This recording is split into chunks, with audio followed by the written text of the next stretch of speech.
Fairphone X1190 ini yang mesin pertama kali meluncur Sunmi versi 2023 dan Sunmi versi 2024. Ketiga merek mesin ini nanti akan saya bahas nih kelebihan dan kekurangan masing-masing mesin ini.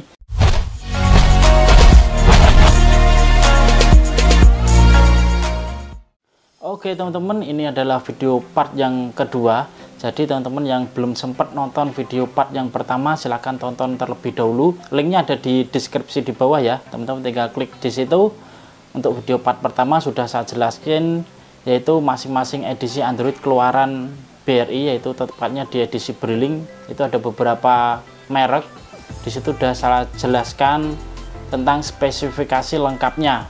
Nah, di part yang kedua ini akan saya jelasin yaitu tentang kelebihan dan kelemahan masing-masing edisi Android yang ada di Brilink. Untuk mesin yang pertama yang akan saya jelasin yaitu tentang kelebihan terlebih dahulu ya teman-teman, yaitu saya akan menjelaskan kelebihan di mesin sesepuhnya edisi Brilink, yaitu edisi pertama yang keluar sebagai edisi Android BRI, yaitu Fairphone X1190. Nah, mesinnya kayak gini. Ini ada dua varian ya teman-teman, yaitu ada yang mesin ini oranye gini untuk bodinya dan ada yang biru. Nah, itu cuma berbedanya di casing saja ya teman-teman. Jadi kalau untuk dalamannya sama saja. Nah, untuk kelebihan mesin Fairphone X1190 ini adalah yaitu baterainya yang lumayan besar, yaitu sebesar 2600 mAh. Nah, baterainya di sini ada dua ya. Jadi dipastikan mesin ini awet untuk aktivitas teman-teman Brilink sehari-hari. Terus untuk operasional update-nya itu juga gampang, teman-teman tinggal masuk aja ke Fairstore, tinggal masuk saja di situ, tinggal klik update. Nah, untuk kelebihan mesin ini ya. Terus nah, ini mesin ini sudah support NFC. Nah, nanti kalau Brilink mobilenya sudah ada updatean untuk top up berisi, kemungkinan mesin ini sudah support ya. Kelebihan selanjutnya yaitu sudah bisa WiFi plus 4G. Nah, untuk mesin yang kedua yaitu keluaran BRI juga setelah Fairphone X1190, yaitu Sunmi P2 nya. Ini Sunmi yang keluaran pertama yang tahun 2023. Dan teman-teman kemarin yang sempat lihat video saya yaitu Sunmi 2024 itu adalah Sunmi P2 Pro. Perbedaannya hanya di layar, terus sama baterai. Baterainya kalau yang Sunmi P2 Pro sudah menggunakan baterai LiPo. Baterai LiPo itu adalah baterai yang kayak di handphone teman-teman, yang tipis itu. Kalau baterai Li-ion kan kayak tadi Fairphone X990 ini sama ya, baterainya pakai baterai Li-ion. Nah, untuk kelebihan mesin Sunmi P2 ini adalah yang pertama, baterainya jumbo teman-teman, lebih jumbo dari Fairphone X990. Nah, ini baterainya sudah mengusung 5200 mAh, jadi lebih awet dari Fairphone X990, harusnya dua kali lipat ya, karena di Fairphone X990 2600 ini 5200 mAh, dua kali lipat lebih besar dari Fairphone X990. Terus untuk kelebihan Sunmi P2 yaitu pengoperasiannya juga cukup mudah. Dia sudah mendukung 4G, NFC, sama WiFi. Nah, terus untuk selanjutnya ini yang tidak dimiliki mesin-mesin yang lain, kelebihannya yaitu bisa setting print teman-teman. Ada settingan print, bisa menebalin kertas thermal, bisa ditipisin atau ditebalin. Jadi sesuai kebutuhan teman-teman. Nah, enaknya mesin Sunmi P2 ini adalah ada settingan printernya. Nah, untuk kelebihan-kelebihan yang lain mungkin hampir sama saja ya dengan Fairphone X990. Ini cuma unggul di ada settingan printer, jadi hasil cetakannya lebih tebal. Tuh, mantap. Oke teman-teman, untuk mesin selanjutnya yaitu merek PEC A930. Nah, mesinnya kayak gini nih. Oke, ini mesin keluaran terbaru ya teman-teman. Ini kalau di edisi konven, mesin merek PEC ini adalah edisi andalan untuk agen-agen juragan, dikarenakan lebih bandel dari segi jaringan maupun dari segi mesinnya sendiri. Nah, tapi untuk yang versi Android ini saya belum mencoba sampai segitu ya, apakah sebandel yang kayak di edisi Conven. Nah, untuk kelebihan mesin PEK A930 ini sudah memakai baterai yang besar juga ya teman-teman, yaitu di LiPo 3330. Nah, baterainya kayak gini, baterai LiPo juga. Nah, terus kelebihan selanjutnya mesin PEK ini adalah dari sensitivitas gesekan di sini. Jadi teman-teman yang agen bansos, mesin ini cocok. Jadi sensitivitasnya lebih sensitif daripada kedua mesin tadi ya, Sanmi maupun Fairphone X990.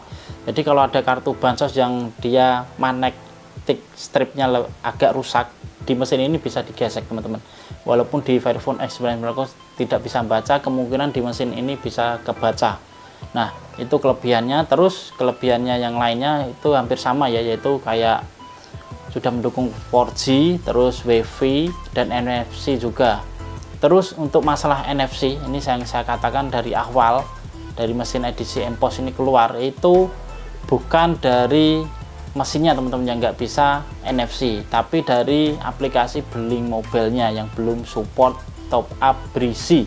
Jadi semua edisi Android itu belum bisa top up berisi dikarenakan bukan dari mesinnya, karena aplikasi Beling Mobile yang belum support. Nanti kalau ada updatean selanjutnya mungkin akan saya usulkan top up berisi ini ya di mesin edisi MPOS.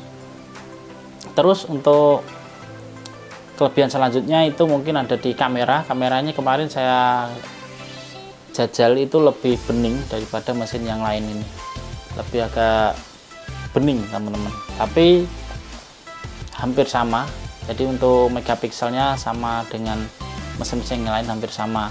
Nah, untuk selanjutnya ini akan saya beberkan kelemahan masing-masing mesin ini ya. Jadi di mesin Brilink itu ada 3 varian tadi, ada 3 merek yang digunakan di Brilink: Fairphone, Sanmi, dan PEK.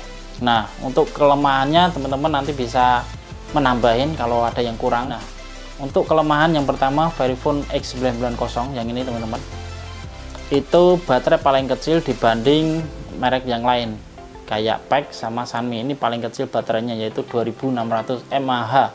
Jadi kemungkinan agak lebih boros, tapi kalau dipakai Brilink dengan frekuensi tidak terlalu ramai, yang itu bisa awet seharian juga baterainya ini. Cuma yang saya katakan di sini, baterai Fairphone X990 ini saya kedapati di lapangan itu sering ngedrop teman-teman. Jadi teman-teman kalau ngecharge itu usahakan kalau penuh langsung dicabut, dan gunakanlah charger bawaan dari Fairphone X990 ini ya. Jangan pakai charger dari HP Samsung apa itu, bisa mengakibatkan baterai ini cepat drop teman-teman. Ini sudah banyak sekali teman-teman yang mengalami baterai drop. Jadi saat dinyalakan itu mesin nggak nyala, itu kemungkinan baterainya sudah drop. Mau nggak mau teman-teman harus ganti baterainya. Bisa beli secara online, nanti saya kasih linknya di deskripsi di bawah kalau teman-teman mau beli baterai secara original dan chargernya Fairphone ini secara original. Nanti linknya saya kasih di deskripsi ya. Untuk kelemahan selanjutnya mungkin hasil dari cetakan printer ini ya. Nah, hasil cetakannya kayak gini teman-teman. Ini sebenarnya standar, nggak terlalu jelek-jelek amat, jadi masih bisa kebaca ya.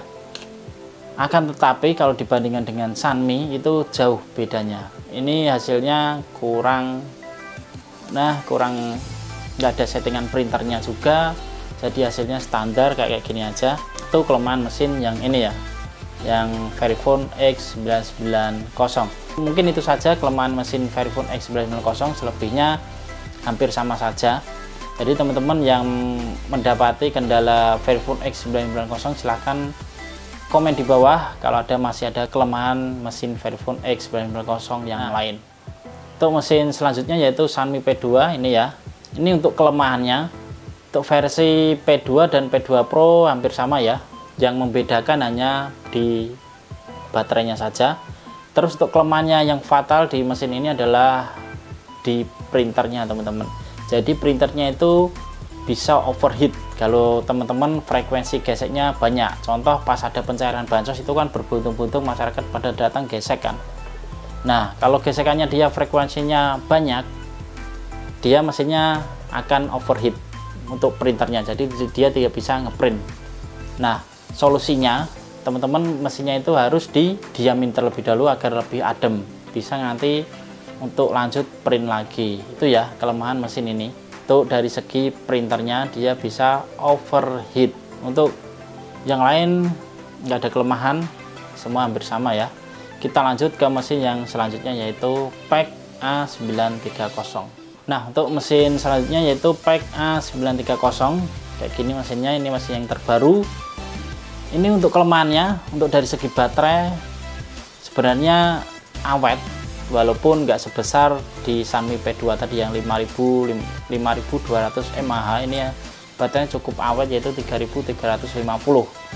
Cuma kelemahannya yaitu terletak hanya di hasil cetakan printernya teman-teman. Jadi hasil cetakan printernya itu lebih jelek dari yang dua tadi ya, Fairphone X990 maupun Sanmi P2. Andaikan mesin ini ada menu setting printernya itu mungkin akan lebih bagus lagi. Sayangnya di mesin ini tidak ada settingan printer, jadi tidak bisa menebalkan atau menipiskan hasil cetakan printernya. Yang ada settingannya hanya di Sanmi P2 teman-teman. Untuk yang lain ini bagus, mesinnya juga bandel dan awet, baterainya terus sensitivitasnya juga oke. Mungkin hanya di hasil cetakan printernya. Nah, jadi banyak teman-teman yang bertanya kemarin cara nyimpen username di mesin ini bagaimana, nanti saya buatkan di video terpisah ya teman-teman. Terus untuk hasil cetakan printernya sebenarnya mesin ini juga bisa diakalin, cuma agak lebih boros kertas saja. Nanti saya akan ajarin di video selanjutnya. Jadi teman-teman kalau mendapati kelemahan yang lain mohon tuliskan di kolom komentar agar teman-teman yang lain tuh bisa membaca. Jadi itu ya teman-teman kelebihan dan kelemahan masing-masing edisi EMPOS di Brilink itu menurut pribadi saya sendiri. Jadi teman-teman kalau masih menemukan kelemahan atau kelebihan masing-masing mesin tadi yang saya sebutin, tolong tulisan di kolom komentar agar teman-teman yang lain itu bisa membaca dan kita bisa belajar bersama di channel ini ya. Oke, itu saja teman-teman informasi yang dapat saya berikan, semoga ini bermanfaat. Jika ada salah, saya mohon maaf. Jangan lupa sholat 5 waktu, itu yang paling utama. Jangan lupa like dan subscribe channel ini agar lebih berkembang, dan tentu saja saya lebih bersemangat lagi untuk membagikan video-video edukatif lainnya. Saya mohon undur diri, sampai jumpa. Wassalamualaikum warahmatullahi wabarakatuh.